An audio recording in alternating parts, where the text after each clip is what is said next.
Hi everyone, this is Dr. Bowen here to give you a quick overview of the 7 Habits of Highly Effective People by Stephen Covey, chapters 1 and 2. I selected this to go with our management class this semester because it includes some very time-tested, true knowledge that you may not have at your level of experience. So I hope it is helping you to read this book. Even if you've read it before, I know some people may read it in high school. I think it really does go well with the textbook for our course and many of the other concepts that we've already studied. So I'm going to point out a few of those and sort of hit the highlights of what I wanted you to take away. So chapter 1 is about being proactive, and I think being proactive is incredibly important in a number of ways. As a strategy, it's important in the issues management process. And you'll note that on page 104 of our regular textbook, talking about the issues management strategies that organizations use, proactive and interactive are generally the best strategies to take toward managing an issue. So I think it's very interesting that proactive comes up so early in the book, yet it weaves throughout our entire course over the whole semester. The next reason proactive as an attitude is important is for your own personal career. I realize that when you get your first job, you might not be in this position yet, but eventually you're going to be needing to advise management, whether it's in a team or whether it's a dominant coalition of a global corporation. You need to be able to advise the key 5 to 7 decision makers of the organization and especially the CEO. It's really important to have a direct reporting relationship with the CEO whenever possible. My personal research that's also mentioned in our textbook has identified 5 routes to the dominant coalition, and those 5 ways to get your foot in the door or ways to get into those important strategy meetings at the highest level are a crisis situation, an ethical dilemma, having credibility achieved through correct analyses over time, having an issue high on the media agenda, and being a leader in the organization, or knowing what's going on throughout the organization, having great contacts within your labor union, the rest of the organization, and so on. So you get the idea. You want to be in the dominant coalition and advising at the highest level because that is where the real strategy options are selected for issues management. So you can offer a lot of research and a few great strategy options, but you need to be in the dominant coalition to gain a real commitment to going forward with the best option for your organization resolving a problematic issue.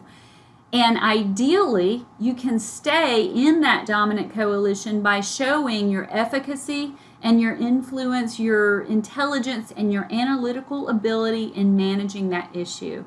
Over time, it gets easier to stay in the dominant coalition once you've earned your way in. But the first situation, a crisis scenario, oftentimes the public relations manager is out as soon as the crisis is resolved. So ethical dilemmas and credibility as well as leadership in the organization are more enduring methods, whereas crises and issues high on the media agenda may come and go. So with dominant coalition access, it's important to remember you need to be morally autonomous. And this is one thing in the Covey reading that I found interesting when he showed us his proactive model. This is very similar to what we saw in our critical thinking reading, right? And this is also discussing what it's like to be morally autonomous. He even has the word conscience in here. So this means that you're an objective decision maker, you engage in critical thinking, you try not to be swayed by certain opinions or persuasive claims, but you look for evidence and facts. And I think that's very important in managing a problematic situation as well. So the proactive chapter had a few more things I wanted to point out very quickly. Being able to engage in proactive language And I think this is just an important thing for everybody to think about as you manage others. They may be sensitive to criticism or negative things, but you can couch things in a more proactive way. So it's not just for self-talk, it's for managing other people as well. And it's important to stay positive because there is a saying that it's attributed to various people, but it's, if you argue for your limits, then they really are yours. Meaning, if you think you have limitations, then you actually do. So be positive in your thinking and you will have more limitless effects. It's also important to have principles in your management. So to have personal principles that drive your decision making is incredibly important. Rationality is one of those such principles. Critical thought is another. He's got some good examples throughout this chapter on principled thinking and why it's important. So why would it be important? You want to have principles because they are unchanging. And when you're in various situations, you encounter different pressures, you have different obligations and competing loyalties. But principles don't waver. So that's something that can help you get through many storms of crises and issues at various organizations or with different clients. It can also help you be more effective in your decision making. You're more consistent, you're more reliable, and therefore you're more effective. And then, of course, it helps you to be objective and to see an issue from all sides, which is really what a skilled mind and a skilled thinker tries to do, is to examine a situation from a multiplicity of perspectives and determine what's true based on logic and rationality of the arguments.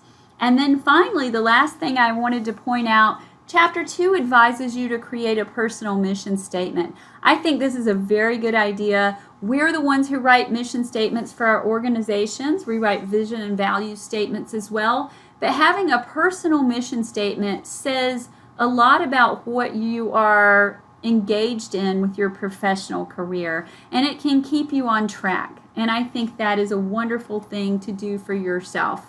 So between the principled decision making and having a mission statement that exemplifies that, it gives you a leg up on the ethics of what we get to when we discuss ethics in Chapter 11. We'll discuss how to do detailed moral analyses from the utilitarian perspective and then from the most powerful perspective, which is Kantian deontology, or duty and principle-based reasoning. So again, you see the terms overlapping. So thank you for joining me, and I hope that's helped you understand Covey. Keep going with that reading. Take care.